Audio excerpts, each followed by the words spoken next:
glove is a good idea if you don't want to be stained with beetroot juice.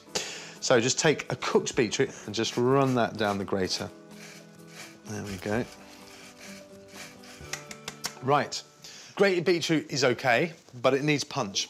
And the punch is going to come in the form of horseradish. And I'm just going to take... This is creamed horseradish that you buy in a supermarket. A spoon of that, and also some capers.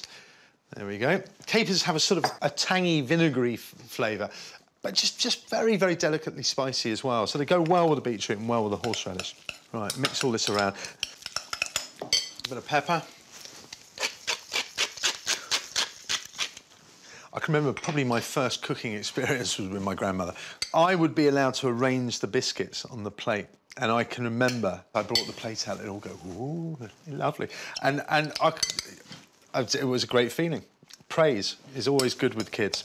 There we go. I'm just going to pile that in there. So that's the sort of thing that people help themselves. They put as much or as little as they wish. Right, back to the stew. What we're going to do is we're going to add the cabbage that we've already cut. I'm going to add 2 other things as well, which I think just improve it. So I'm going to add a little bit of English mustard to it in a minute, and I'm also going to add some butter, which she would never have done. That would have been an outrageous expense in her eyes. And the butter, when added to a hot liquid, is much easier if it's cut small. Otherwise, what you find is it starts to split and you get that oiliness. This way, you won't get the oiliness. So we're just going to cut it into small pieces.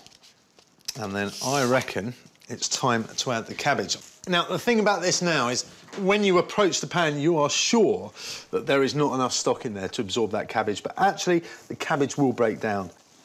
OK, so we'll just stir the cabbage in. Now, I'm going to add a blob of English mustard. OK, mustard in. And then butter. I'm not going to use all the butter I cut, actually, because it now looks a little bit extravagant. There we go. I'm just going to dot that in there and then give it a good stir. Right. It's the sort of thing you put in the middle of the table with a big ladle in it, and anything that's left gets mopped up with bread the next day. But frankly, there won't be any left, I don't think. There we go. That's my granny's slow-cooked chicken and bacon stew with vegetables and a fantastic beetroot, horseradish and caper relish to go with it. And if that isn't comforting enough, what about apple pie from my very first recipe book?